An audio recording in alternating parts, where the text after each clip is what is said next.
So that's crazy. I think so 5 to 10% of emphasis guys are always on bench. They won't get any projects. That's what I'm saying. And then again, a lot of people go there because they want to get married. I'm telling you. I'm telling you, I hear that all the time. It's like emphasis, man. And when we were in the IT part, I used to see, there are people coming in to see their prospective, bride or whatever the daughter-in-law, son-in-law. And they used to just sit there and say, wow, this is crazy, right? I mean, why would you want to do anything like that? This is the problem generally with us, I think. Indians, we just don't get it, I think. We just think about the wrong thing. We don't invest in our skills. We want to move up faster than we should be doing, not picking up any skills. And the funny thing is, it works. In this country, it works. You just, you jump another company, and then another company, man, you keep getting paid more and more. And then you're out of a job, I can assure you. You're out of a job at one point because you don't justify the cost. I mean, and one of the companies, one of the very last companies, IT companies here in Chandigarh, he was telling me, he says, I'll tell you something really funny. I fired my top 4 people. I used to pay them 25 lakhs a year, sorry. I fired 4 people. And guess what? I don't feel a difference. There's no difference at all. So why did this happen? Because I think they just place themselves out. They do not want to work, or they get into another level. They don't want to invest in their skills. So so I think the commitment really has to start from there. And like I was saying, I think it's going to get more difficult. I think services model for smaller companies, unless you're a freelancer or a small company, it works. Otherwise, it won't work. I can tell you it will be very tough. And people keep changing their things. They're not investing in their skills. They're moving from one skill to another. So here's the next big thing, let's go here. They're not building competence. And it's tough to do that. It's good for short term. If you're broke at this point in time, you might earn some money and you'll be really happy. But is that building company? It isn't. It isn't. I mean, you might have problems when you're 35 or 40. Then what are you going to do about that? Maybe you have enough money that you could have done. But again, I think it's a challenging thing. I mean, you need to see what you're doing. And I think you have to learn on the way. So if the first thing doesn't work, move into something else. That's important. You have to learn on the way.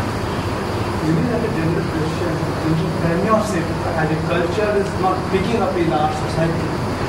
I mean, the youngsters and educated people are scared of being entrepreneurs. Why? It's our mindset, or we just do not want to do it? It's all relative. I think a lot of people are now picking up entrepreneurship, and I see that happening all the time, especially with people who work in a company. Lots of people are entrepreneurs, which is great.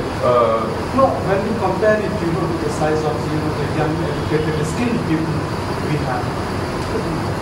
In terms of percentage, it comes to it's less than 1%. I think so. Look at here, you are a young entrepreneur, and I think around 100, 200 people have got the invitation, how many people have turned up. I mean, these are the young entrepreneurs, 3, 4 are journalists, and the rest are the entrepreneurs. So look at the response. So keep it in mind. I think that's, maybe they knew I was coming, so. But what's your take on this question? Because I would like to know. I think that's why I think a lot of my learning also decided to introduce your entrepreneur chapters in the schools, so that the students from the school they should be encouraged to be entrepreneurs. Yeah, I think there are 2 things here. One is the DNA thing. I mean, the risk. I mean, people are not. The DNA. The DNA is. Okay. So we are risk averse. We can invest a little. Like they say UK is a country of shopkeepers, but India is also a country of shopkeepers. Tons of shopkeepers. They will have some stuff selling. That's entrepreneurship. Right? When it comes to really investing and being competitive, they don't want to do it. I think that happens because either they're risk averse, like I said, or it's because their own family backgrounds, they do not want to, rock the boat, so to say. I do know people who work in our company and otherwise who have dreams in their eyes and who want to do something for their family, want that LCD because, they want it, right? And so they should know, the parents should be happy that their kids are doing something. Or it doesn't matter if they travel to the UK, or just for their families to know that their son is in the UK or the US is a big thing, right? So they don't want to rock those kind of boats. I think that's the problem. They just want to make sure they can at least get what they're getting. So because they come from lower middle class families, and give it up is tough. I think as our general economy improves, you will see a lot more people take to entrepreneurship, which they are. At least people from middle class backgrounds or upper middle class should definitely be entrepreneurs. I would think that they should do that. Give it a shot. Why it's important, I think, in the long term, I mean, you need all kinds of people working everywhere. Again, it's a DNA thing, right? So some people do not want to do that. They want to be in a company. Somebody has to take all the nonsense which comes with running a company, right? And some people just want to do their own thing. But again, I think the ecosystem, at least in the IT space, and I can only talk to the IT space, is really lacking in this city and elsewhere. And that's the big problem. I think organizations like TIE do make a difference. I mean, there's somebody sitting here, Arnav, he's actually my nephew, right? So he's a part of Thai Young Entrepreneurs, called TYE, right? Did he go to the US? He did go. He won that. Yeah, this guy actually was third all around the world in Thai. His team was third. TYE, They had an idea, business idea, and he won. I mean, he was the only guy from Chandigarh who went to Delhi every single Saturday to be a part of that, right? And I can bet my last penny he's going to be an entrepreneur, right? I mean, his father tells me, my brother tells me that this guy thinks he knows too much, and the problem is he does. So he's 14 and in 14. Yeah, he is. And we have a client who's Gurbaksh, and I see a lot of people in solutions, so they know Gurbaksh. Gurbaksh Shell is a celebrated entrepreneur in photography. No. Technology. Okay. So he sold his first company when he was 17 years old for 30 million, and then his second company was sold for 40 million, and then third, major was sold for 300 million to Yahoo.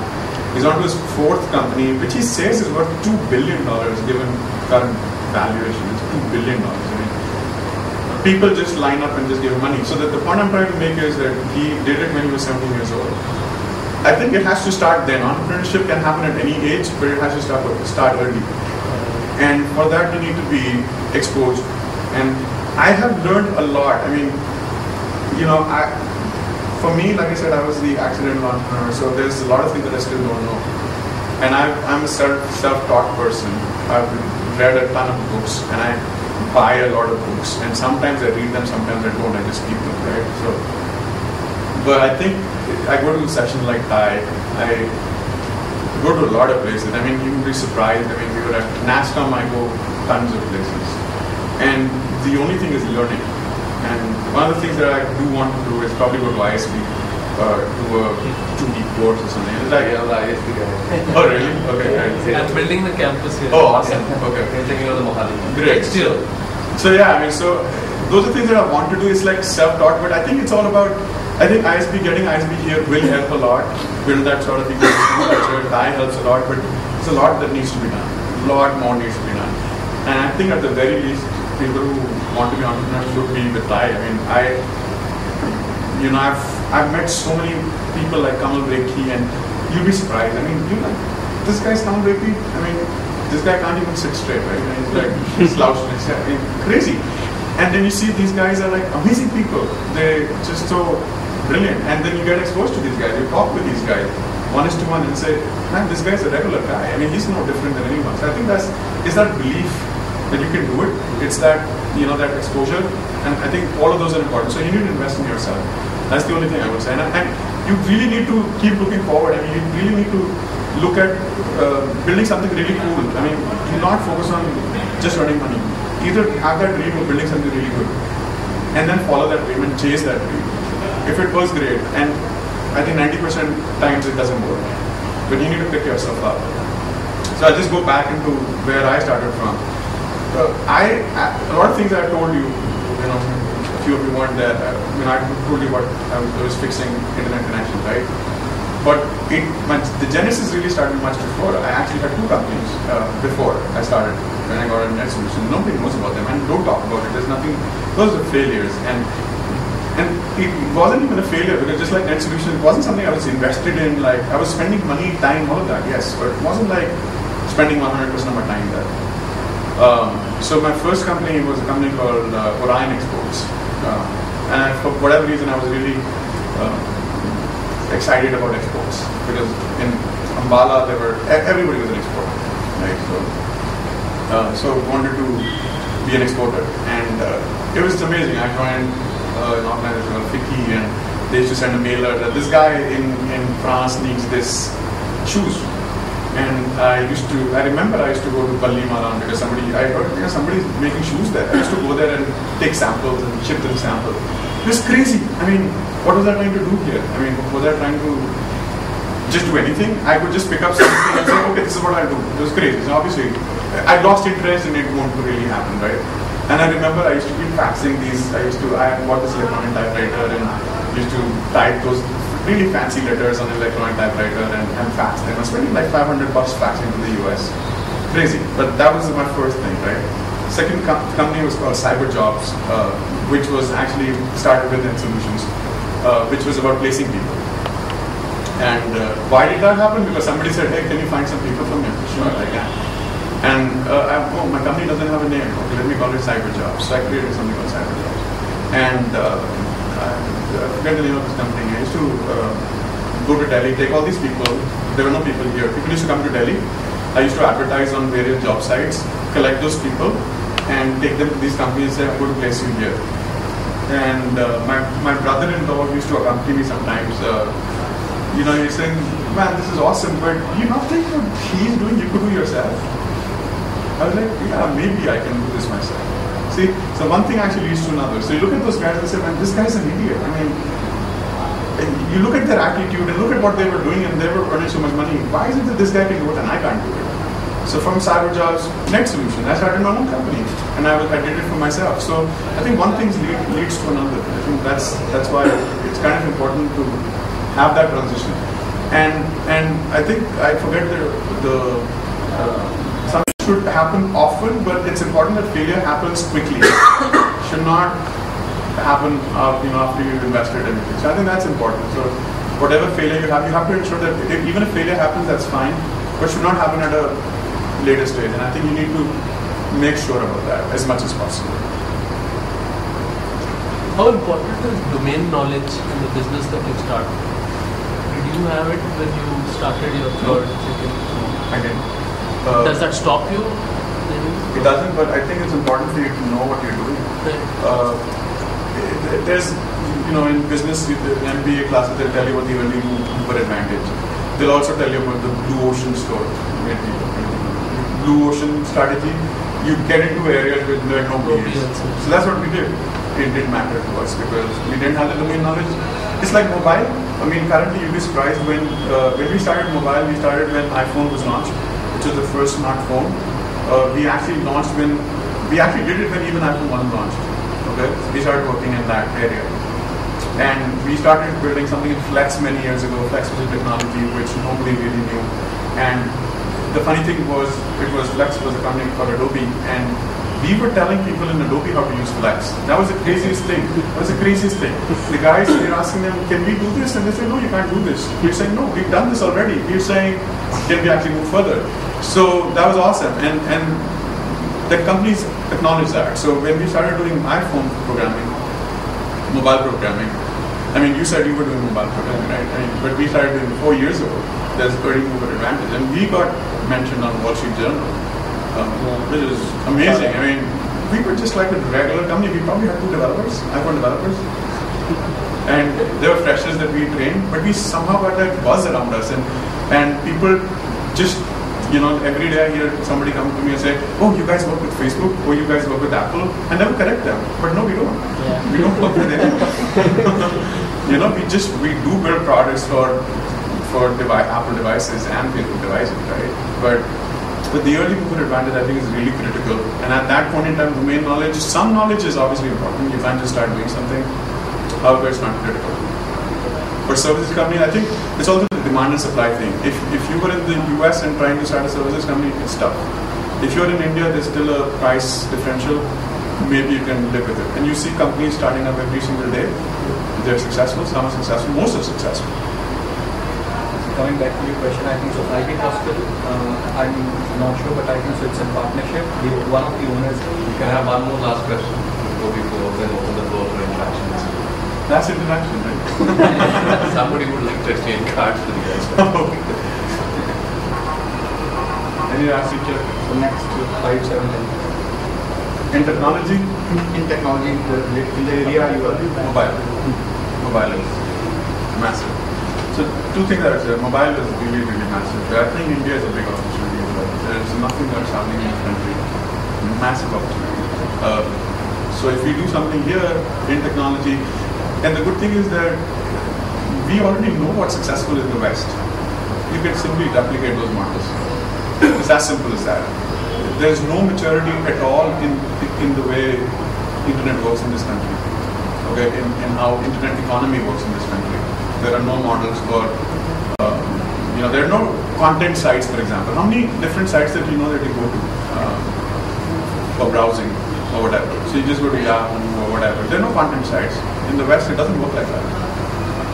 So the unfortunate thing is that VCs don't really invest in content companies anymore because they say it's not scalable. You can't have 500 content writers or whatever. Where user-generated content is the way to go. There's nothing like that in this country. I mean, why would you not have something like that? I used to be a part of. So we work with a lot of ad networks in the West. A lot of big companies like Gobox's company was called Blue Lithium, and they sold real 300 million.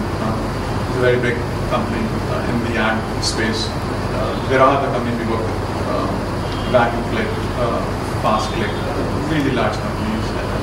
So they have this thing about so we're interested in coming to India, for example. And I knew because there are all these deals coming in all the time.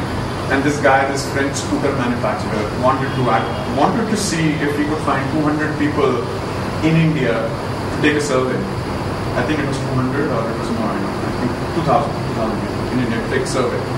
Whether they would welcome a product like that. And it needed to go out in 1 week. That was the time. And he was ready to pay $30,000. Right? So 2,000 people, all qualified. We needed to make sure it was a male guy who's between 25 and 30, stays in metros, and a graduate. So you obviously need to make sure that you satisfy those 4 or 5 parameters.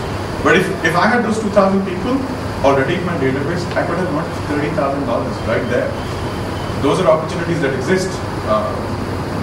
Nobody's doing them. So I think mobile, because you already see it's really blown up, and like I say, it's just a fraction of what is possible because increasingly everything moving towards online. They say 25% of all users with smartphones never access the internet on their PCs. So a very large number, very large number, right? Thanks everyone. Thanks for being patient. What's your message?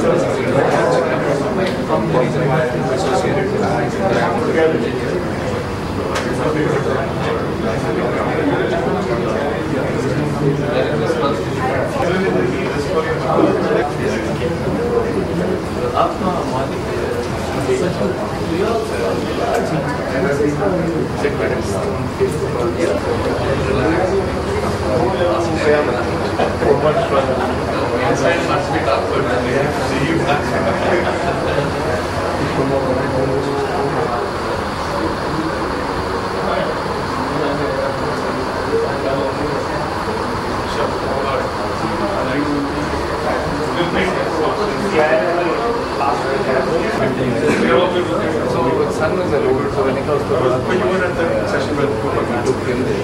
From there we went to the Samanya to Vadra. Then from there we went to... Just telling you, I keep seeing your photographs.